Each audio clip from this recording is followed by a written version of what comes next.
Olá, tudo bem? Aqui é a Ana Lopes do Mais Aprendizagem e hoje nós temos mais uma sessão de perguntas e respostas. E essa sessão é baseada numa questão bastante recorrente nos comentários e nos e-mails que eu recebo, que é o seguinte: como voltar a estudar?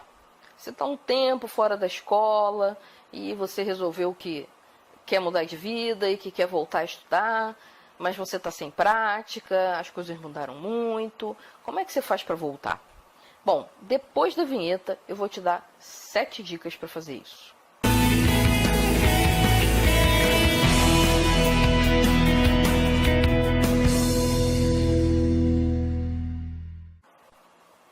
Então vamos lá, como é que a gente faz para voltar a estudar? A primeira coisa que eu acho que a pessoa tem que pensar quando ela resolve voltar a estudar é qual é o real objetivo dela. Ela pode ter o objetivo de conseguir um diploma, ou ela pode estar querendo adquirir um determinado conhecimento que não necessariamente envolve a obtenção de um diploma. Tá? E ambas as coisas são ou podem ser igualmente úteis.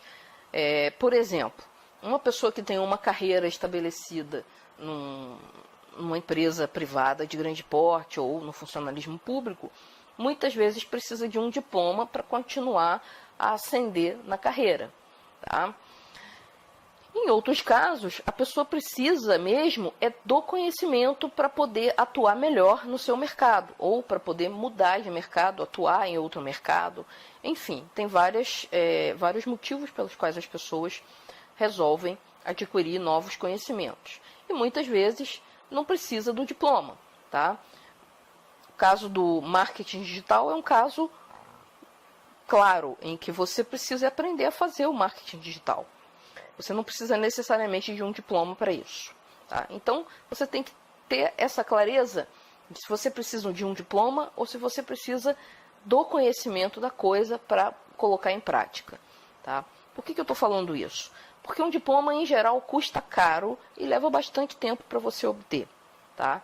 E no modelo tradicional de ensino que a gente está vivendo, ele não é exatamente a coisa mais divertida a se fazer. Você é levado a estudar várias coisas que, de repente, não era exatamente o que você queria.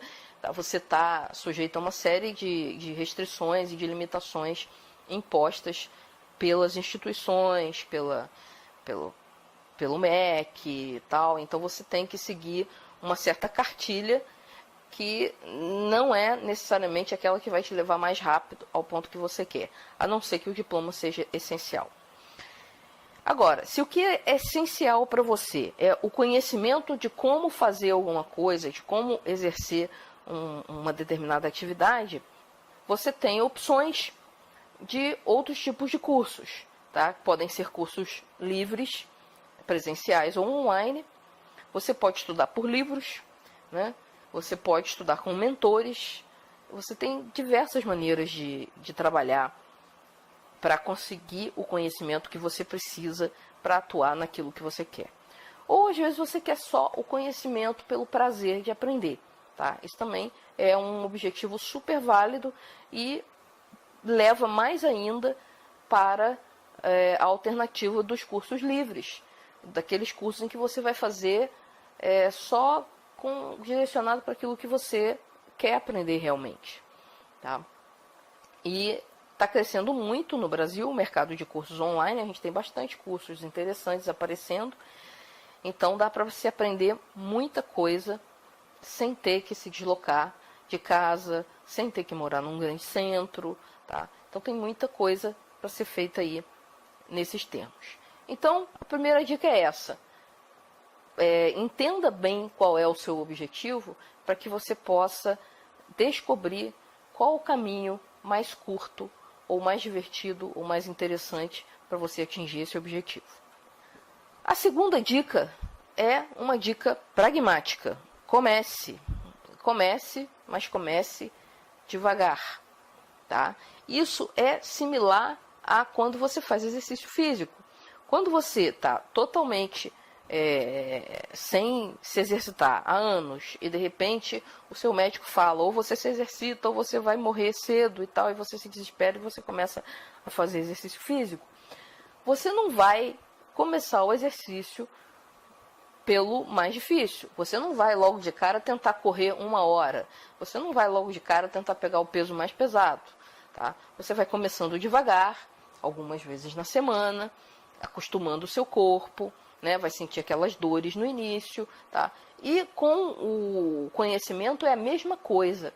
Você está destreinado, né? Você parou algum tempo de estudar. Você não está trabalhando esse músculo, entre aspas, no seu cérebro, esse músculo da aprendizagem. Então, você tem que começar devagar, né? Então, uma evolução possível, dependendo do caminho que você queira seguir, é você começar com uma leitura mais frequente, né? Geralmente, quem não estuda de uma forma mais sistemática acaba deixando a leitura um pouco de lado também. Então, a primeira coisa que você precisa é ser fluente em leitura. Então, você pode começar por aí, né? Começar a ler coisas que sejam do seu agrado, que sejam do seu interesse e de uma forma frequente, todo dia um pouquinho, porque aí você vai exercitando o seu cérebro, voltando a trabalhar a possibilidade de adquirir novas informações todos os dias. Tá? Então, eu começaria, se eu estivesse muito tempo parada, por uma leitura frequente, sem grandes compromissos de memorizar o que está ali e tal, mas mais para ir trabalhando o cérebro. Existem pesquisas mostrando que só a leitura por si, ela tem uma série de benefícios para o cérebro, tá? Então, é um bom lugar para se começar. Depois que você se reabitua a ler com bastante frequência, de preferência diariamente, aí você pode, de repente, tentar fazer um curso livre. Ou seja, um curso que você não tem aquela pressão muito forte de tirar nota, de passar, né, de acompanhar os colegas e tal. Uma coisa mais leve. E isso você encontra muito na internet. Tem vários cursos de vários níveis, de vários assuntos. E você pode começar com um curso desses e testar a sua capacidade de acompanhar um curso, de ouvir uma explicação e entender o que está acontecendo, de fazer uma atividade proposta. Tá? Você começa a se tornar mais ativo. Né? Inicialmente você estava se preparando através de uma leitura, que é uma atividade mais passiva. Num curso, você normalmente tem que ter uma postura mais ativa, porque você tem várias coisas que você tem que dar conta. Tá? E só depois de se trabalhar nesses aspectos, né, primeiro com a leitura e depois com um curso mais leve, mais livre, é que eu partiria para um curso formal. Tá? Seja um pré-vestibular, porque você parou no 2º grau e quer fazer uma universidade, seja na faculdade, você já conseguiu passar, mas aí você está ali naquele começo, já tinha parado há muito tempo, então agora é a hora de você realmente encarar essa faculdade, seja numa pós. Acontece muito da pessoa, depois de vários anos no mercado de trabalho, resolver que precisa de uma pós-graduação para se qualificar melhor, para ter uma aceitação melhor no mercado, tal. Então, eu só partiria para um curso formal, se essa fosse a minha necessidade, o meu objetivo, depois que eu tivesse me exercitado um pouco com leitura e, eventualmente, com algum curso mais livre, mais leve. Outra coisa que é bastante importante é que você tenha um horário de estudos agendado. Tá? O horário de estudos não é o horário que você vai para a aula. O horário de estudos é aquele horário que você vai sentar sozinho e estudar o que tem que estudar, fazer as tarefas que tem que ser feitas. Tá? É nesse momento que você vai começar a realmente reter a informação. E eu sugiro que você dê uma olhada na nossa videoaula sobre aprendizagens passadas. Na verdade, a gente tem algumas videoaulas falando sobre isso. Eu vou deixar os links embaixo do vídeo no blog. Se você estiver assistindo no YouTube, dá uma olhadinha lá no blog. Porque a aprendizagens passada é uma forma de aprender que facilita a retenção da informação. Tá? Então, aqui a dica tenha um horário de estudos e durante esse horário de estudos use alguma técnica que facilite a sua vida. No caso aqui, eu estou sugerindo aprendizagem espaçada. Outra dica é com relação ao material de estudo. Muitas vezes, quando você está fazendo um curso formal, principalmente, você começa a pegar o material que o professor está sugerindo e acha esse material difícil, tá? Isso é terrível, baixa a sua autoestima. Poxa, eu não consigo entender, meus colegas conseguem e tal. E o pior de tudo, você não vai aprender. Se você lê um texto que você não compreende, você não vai conseguir aprender o que tem que ser aprendido. Então, uma coisa que eu sugiro é que você dê um passo para trás. E o que é dar um passo para trás? É procurar um livro mais simples do que aquele que o seu professor sugeriu. É procurar o livro que tem a informação que está faltando, por exemplo. Em matemática acontece muito isso. A pessoa começa a estudar matemática e descobre que ela não trabalha bem com funções. Tá? Se ela estiver fazendo o primeiro ano de alguma disciplina de exatas, de algum curso de exatas. E aí ela tem que dar um passo para trás e estudar funções. Não tenha vergonha disso. Você vai se agradecer se você for lá atrás e estudar funções antes de pensar em acessar o material que o professor está sugerindo. Tá? Eu tenho uma história muito interessante de um amigo meu que fazia graduação em computação, isso faz bastante tempo, e existiam os livros acadêmicos, né, aquele que os professores indicavam, e existiam os livros que eram livros mais para técnicos, né, aquele livro de como montar o computador, né, aquelas coisas mais práticas e mais voltadas para o nível técnico. Ele estava fazendo graduação. E aqueles livros, eles eram mal vistos. Esses livros mais técnicos, mais mão na massa. E esse meu amigo dizia que ele lia esses livros escondido. Né? Ele pegava na biblioteca e lia sem contar para ninguém. Por quê? Porque aqueles livros é que faziam com que ele conseguisse entender os livros oficiais do curso, digamos assim. Então, é importante que na hora que você está aprendendo, o material seja acessível a você. Porque se não for, você só vai se frustrar, baixar a sua autoestima e aprender que é bom nada. Tá? A próxima dica é sobre a tecnologia. A tecnologia é uma grande aliada na hora de estudar com mais eficiência. Tá? Ela é absolutamente necessária nos dias de hoje. Tá? E ela reduz bastante o tempo para algumas tarefas. Tá? E você pode usar notebook, você pode usar tablet, você pode usar um smartphone. Todos eles têm funções interessantes para agilizar a sua vida de estudante. Tá?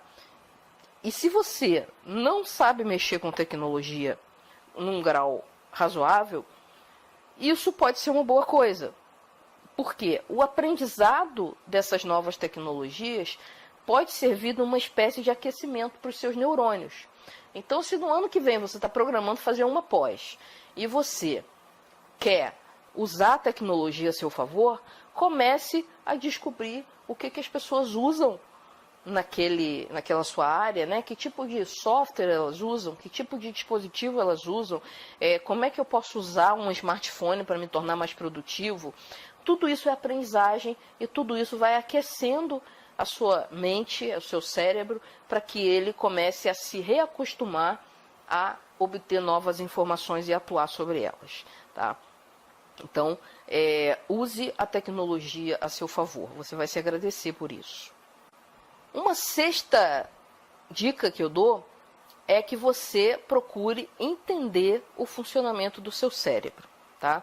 Nos últimos anos, nos últimos 20 anos, 25 anos, a neurociência e a neuroeducação tiveram um desenvolvimento muito grande. Então, muitas coisas que antes se considerava dogmas da educação, hoje a gente sabe que estão erradas. Tá? E é por isso que o sistema educacional está falindo do jeito que está falindo. Tá? Porque tem um monte de coisa que está funcionando de uma maneira que não deveria estar ali. E está muito difícil mudar, porque existe toda uma inércia, né, toda uma falta de preparação não só dos professores, mas de toda a estrutura acadêmica para mudar mesmo esse sistema. Então é interessante que você conheça o seu cérebro e aprenda técnicas de estudo que sejam favoráveis ao funcionamento do seu cérebro. Porque muitas vezes a pessoa te coloca numa situação de estudo que atrapalha o seu cérebro. Tá? Eu vou dar um exemplo. Uma coisa que já se sabe é que quando você está muito tenso, sob pressão, você bloqueia a sua capacidade cognitiva. Tá? E então você aprende menos. Então aquela coisa de professor que faz terrorismo, que não sei o que e tal, ou de você ficar focado na prova, ou de você ficar se cobrando muito, essas coisas não ajudam, tá? Mas isso é uma coisa que a gente descobriu e está sendo comprovado por experimentos práticos em neurociência há bem pouco tempo, tá? Então procure aprender técnicas de estudo modernas, que tenham um lastro em neurociência, que vão ajudar você a aprender em acordo com o funcionamento do seu cérebro e não contra ele. Tá? Para isso, obviamente, eu sugiro que você continue acompanhando a gente no Mais Aprendizagem, porque a gente mostra muito dessas coisas por aqui. E, finalmente, a 7ª dica que eu dou para você voltar a estudar e ser bem sucedido nessa empreitada é ter paciência com você mesmo, tá? Você tem que entender que você está numa situação diferente daquele aluno que chegou fresquinho do nível anterior em que você estava, tá? De um aluno que é mais jovem, né? De um aluno que tem mais prática de estudo. Então, tenha paciência com você mesmo. Não tenha medo de botar essas coisas em prática, principalmente a questão de dar um passo para trás, ver o que você precisaria entender antes de conseguir entender aquele material que é o alvo dos seus estudos. Tá? Então, vá com calma, vá com paciência, cuide de você como se você fosse uma criança que está redescobrindo o mundo da aprendizagem. E persistência. Se você conseguir ser paciente com você mesmo, você tem maiores probabilidades de manter a persistência, de não desistir no meio do caminho, apesar das dificuldades que possam aparecer. Tá certo? Então essas eram as 7 dicas que eu tinha para as pessoas que estão pensando aí em voltar a estudar. Agradeço muito quem fez essa pergunta, foram várias pessoas, na verdade. Teve uma última que me chamou a atenção e tal, e eu resolvi fazer esse perguntas e respostas. E eu gostaria de saber se você tem mais alguma dica que pode ser interessante para quem está voltando a estudar. Ou então eu queria conhecer a sua história de ter voltado a estudar. Como que foi? Quais as dificuldades que você enfrentou? Ou quais são os seus planos para voltar a estudar? Por que você quer voltar a estudar? Eu quero muito saber o que você... o que está levando as pessoas a quererem voltar a estudar. Tá ok? Então, eu vou ficando por aqui e até a próxima videoaula. Tchau!